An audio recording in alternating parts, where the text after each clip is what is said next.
I'm vetting Lesson 1, Is the World a Fair Place? By my PETA, a grade 6 social studies lesson plan. It begins with an essential question. Is the world a fair place to live?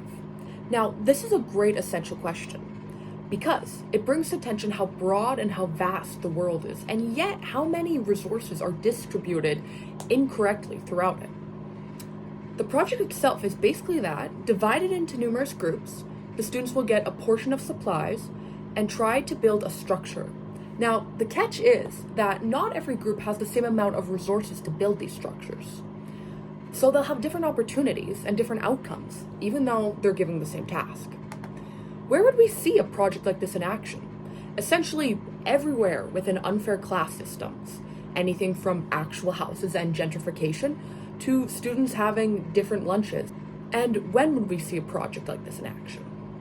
Now, 1,000 examples come to mind. There are so many instances where resources are distributed incorrectly and unfairly. But one that definitely stands out to me is current reserves and First Nations communities across Canada. How does this project teach that? It teaches with visualization, which is a great format for students who especially need to visualize and fully encapsulate the whole lesson theme. Who does this lesson benefit? It benefits the privileged students who need a wake-up call to see a visualization of how unfairly resources are distributed. What does it teach us about David Heath's questions? How do we learn to be human? How do we behave as good relatives, ancestors? How do we learn to live together?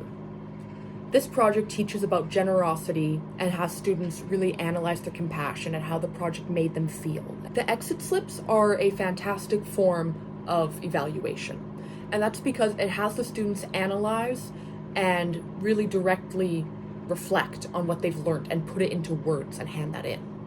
Now, perhaps the only thing I would change is to make the questions more defined. Instead of writing about how overall the whole project made them feel, have them write about how they wish they could improve it. What would they do to improve it?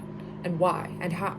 What I would especially change is that to prevent the project from being too redundant or even traumatic and triggering for some students, instead of having them break up into groups and then each having their own supplies, I would put down the supplies as Station 1, Station 2, Station 3, Station 4, and so forth, or less, and have the groups of students rotate to each station.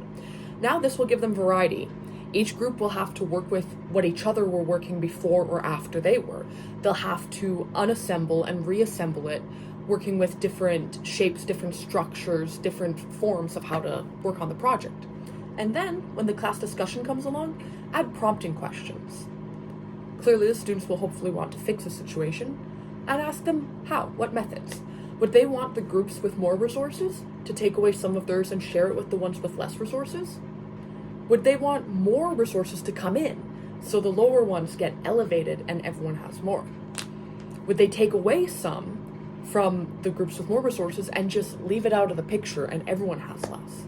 And why not? Thank you for watching.